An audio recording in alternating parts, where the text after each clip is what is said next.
Hey guys, so I can't get the lighting exactly how I want it, so I do apologize for that. The light bulbs here just kind of keep deteriorating every time we change them instead of getting better. But this is the list that I took to the Kingslayer 2K Invitational event, and I unfortunately bubbled out at 9th place. So if you just want to skip this video and say it's not even worth watching right now, that's cool too. But I went X2. It was only 5 rounds because they was playing until there was one. Originally it was supposed to be 6 rounds, but they were playing until there was only one undefeated. And I know I recently profiled this list, but I did make some slight deck modifications and how I was playing the deck overall versus in the original version of my stealth mode BAVSARGRA list. But let's get into it. So what I'm gonna do is I'm just gonna quickly lay out the cards because I know there's a lot of people here that they just want to get the list and go. And normally I would just like put the deck code in, but I feel like I gotta at least put my little 2 cents in there, more or less. I guess this is fine right here. Yeah, that's fine right there. So I'm just gonna lay out the cards real quick, and then I'll go over my choices on why I played what I played. So, this there, that there.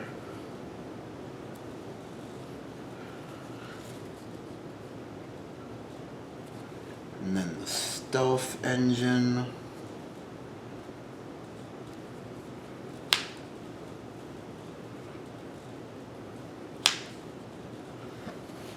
And then, of course, PGs, the over trigger, and your triggers. That's surprisingly coming out better than I thought it was.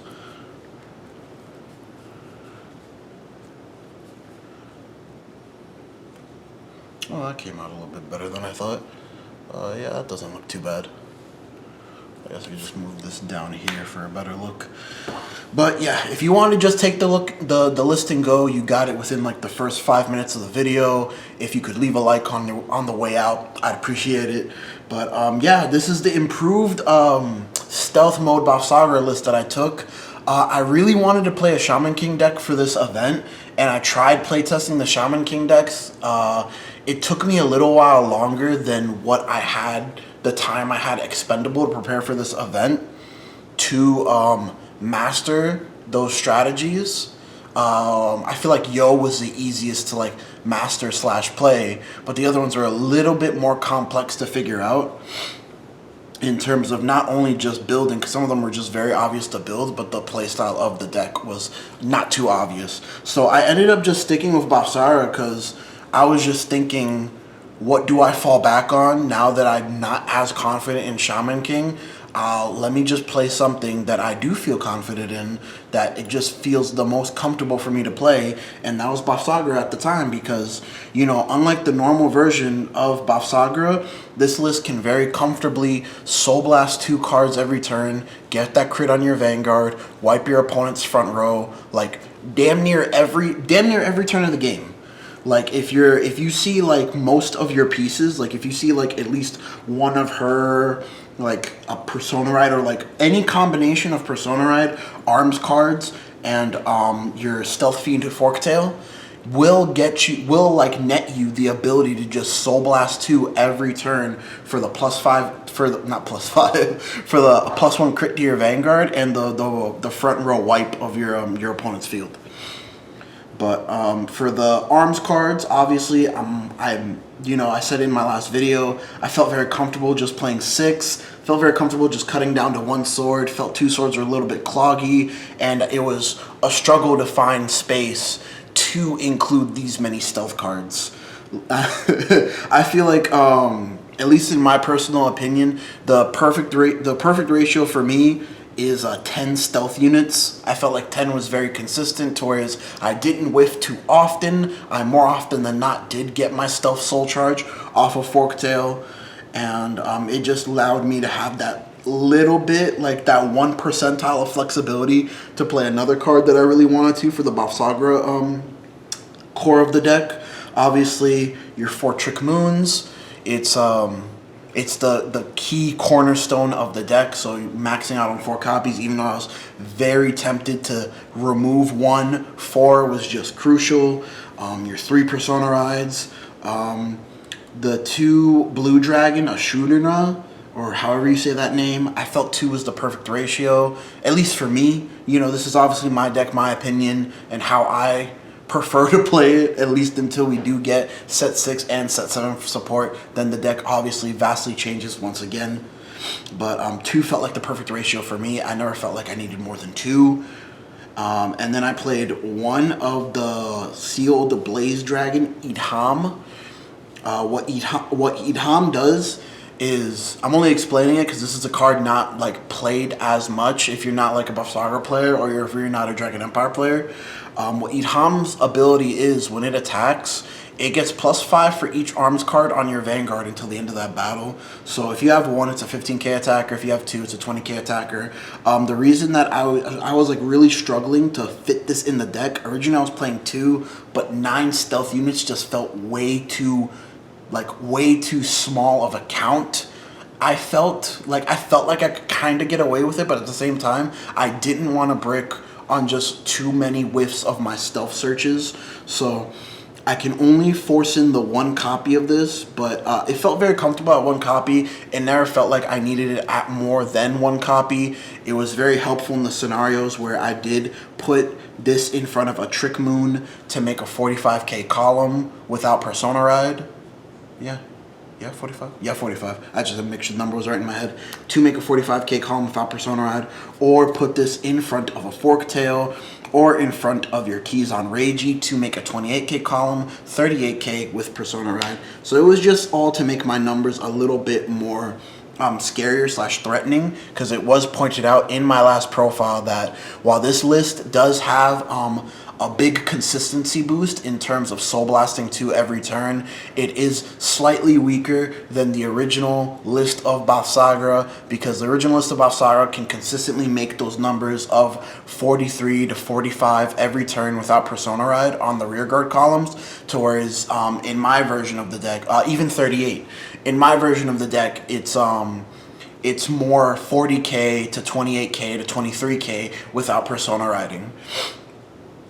So yeah, it was, I just added this card in to increase the power level a little bit. I feel like when I did see it, it came in clutch, and when I did see it, it never felt like I was in desperate need of that card. But moving on to the stealth engine, obviously for Forktails, she is the key star / cornerstone of this deck. I'm playing 4 Iron Blades versus the, what was it, I think I originally had like a 3-3 split of Iron Blade and then Shokekken Dragon. But now I'm just playing 4 Iron Blade and 1 Shokekken Dragon. Again, I just really couldn't fit any more stealth cards, like even if I tried. Like technically you could revert this back to the original list, take this out, take that out, play 3 Shokekken Dragons, or take this out, play 2 Shokekken Dragons, and like call it a day. But this is just more or less an extra copy of Iron Blade in like mid to late game, or if I just soul charge it, it's an extra stealth unit. So it serves a dual purpose in that respect. 1 Keys on Reiji. Keys on Reiji did come in clutch in many games. I was able to easily access it because, again, I'm searching my deck. I'm soul charging stealth units. I'm drawing cards. I soul charge naturally off of BAVSARGRA skill as well. So it was just very easy to always find the 1 Keys on Reiji. I never felt like I needed more than 1. I felt like 1 was the perfect ratio there. And 4 perfect guards. What's it called? It didn't change. The trigger lineup didn't change. I felt like 8 crit was still very necessary in this version of the deck. 3 draw, 4 heal, 1 Dragon Empire OT because that thing's nuts. And that's really much it. I'm going to briefly go over my rounds that I faced for the Kingslayer event. So round 1 was versus Prison. I won that match 2-1. I believe it was something along the lines of I went first the first game, and he just didn't have a PG or guard. So I think that was just very heavy-handedly won. Second game was something along the lines of he went first, and I think triggered quite a bit, and I didn't have guard, or I just didn't have guard to begin with. And then the last game was, I believe I won because the last game was always a dice roll. I won the dice roll on that one, and we did go into time, but the game, I believe the game just ended regardless. Well, not like, I think we went to time. I'm not sure anymore, but I was able to win that match 2-1. Round 2 was versus Gravidia. Shout outs to David. I don't know. I want to apologize to him. I always get, I don't know why, but I'm just like, he always gives me the jitters whenever I fight against him. It's not that it's not a feeling of fear, but it's like, how do I explain it? It's not necessarily starstruck, but I don't know. It's just, I get a weird, I get weird, and I felt like it was a cause to make me make a lot of mistakes in that matchup. Not quite a few mistakes, but enough to where it really bothered me internally that I was making that many mistakes against him, because I fought him before, and he's just like a really good player that I respect. And I was able to win that matchup 2-1 in time. Yeah, it was in time that I won.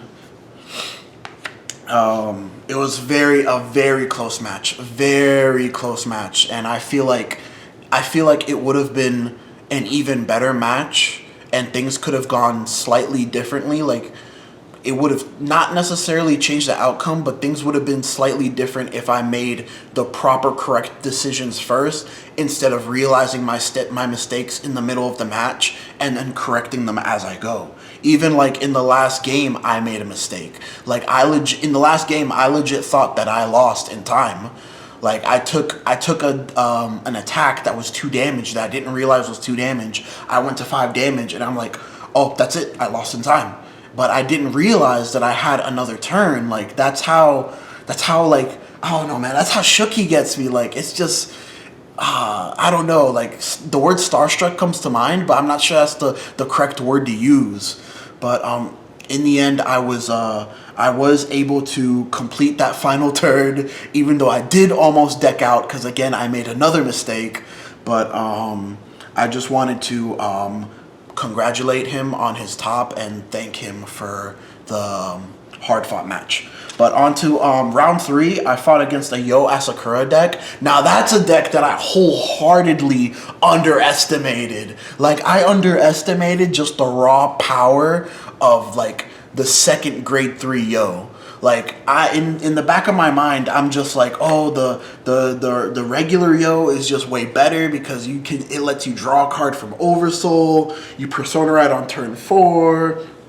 Like, it's not as strong as the other grade 3 Yo, but it enables you to maintain advantage. But the other grade 3 Yo, it just goes in ham, and it really doesn't care. It just goes in. Like, the 10k to the front row, plus like the 10k to the Vanguard, plus 1 crit, it basically almost guarantees its restand. And the deck is just naturally aggressive to begin with, so it's gonna push you to that sweet spot of 3 damage where it wants you to be, so that it is able to get its restand off on turn 4, if not on turn 3. Turn 3 you're able to like almost readily play against their restand, even if you rush them. You're like very easily able to play against their restanding Vanguard, but on turn 4, it's like it's almost guaranteed that they're gonna restand their Vanguard, and it's just a very scary deck to go against. And round 4 was against a Mahar Nirvana deck. That matchup, I lost 0-2. I believe I did everything that I could in that matchup. I was very close game 1, very close game 2, at least in my opinion, of course. This is all opinionated at the end of the day. But I feel like I did my best up against that matchup, but my opponent just always had the recovery plays to me just wiping out their front row. and it was a very hard-fought match. I did have a little bit of bitter feelings at the end of it, but, you know, I didn't take it too personally. Like, that was basically my mantra of the entire tournament. Like, I didn't take bubbling too personally either. I was just because one of my close friends was able to actually win the whole event. So I chose the difference between I could either just be like salty and pissed off because I bubbled out and I was so close to topping this event that I readily prepared for, or, you know, I could choose to put those feelings aside and just, you know, support my friend. And I feel like that was just the better decision of the night. And round 5 is when I actually did face him. Shout outs to Ryan. I love you, man. I didn't win that game. I lost that game 1-2. I was able to take a game off of him, but that's because he made a misplay, which I didn't think would cost him the game, just because Flagberg, I was fighting as Flagberg, just because Flagberg is able to gain so much advantage over the opponent. I didn't think that misplay would lose him the game. That he went first and he called Inlet Pulse and he attacked with Inlet Pulse first, not realizing that Inlet Pulse wouldn't restand because I'm on grade 2. And I'm over here just like, oh, he called Inlet Pulse. He's probably just gonna make 4 attacks just to draw a card.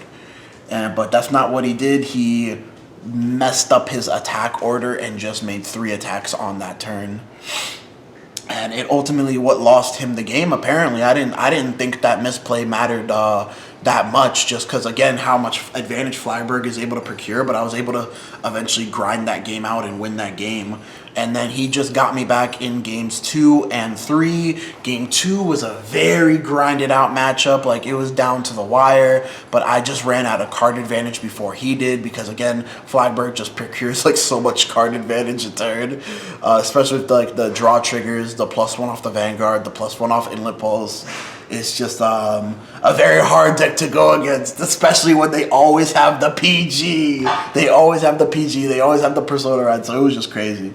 It was a crazy match. And I know he felt bad at the end of it because he did win in time. I believe he healed once or twice before time was called. And that was just able to secure him a certain card advantage that wouldn't allow me to win in that time scenario with the cards that I was dealt. So I know he just felt very terrible about that. And, you know, I just told him, hey, man, I understand how you feel. I understand how I feel. But, you know, you got to win this thing. So we got to put our feelings about that match aside. And we just got to support you to victory. And, you know, he did win. He won the whole event with Flagberg. So I'm just very proud of him. I know this is a little bit of a more long-winded deck profile. Again, take the list and go. And that's pretty much it that I all have to say. I wouldn't say that this is the final list of Stealth Mode BAVSARGRA. I feel like what you could do with this deck is very flexible in your tech slots / tech cards. So this isn't necessarily the final list. I'm sure there's way more things that you could do with it. It's more of a personalized list of what I felt comfortable playing with. But that's pretty much it for the deck profile. I will be grinding out Shaman King decks at locals and deck profiles on the channel till we get set 6, because I just, you know, it's the new spice, it's the new sauce, and there's just so many decks that people aren't paying attention to that I feel are really imaginative and good. Look at freaking Faust. Faust just came out of nowhere and no one even knew about Faust, but Faust is a deck that just gains a lot of freaking advantage and can make 4 attacks a turn. But anyways, guys, that's it. Later.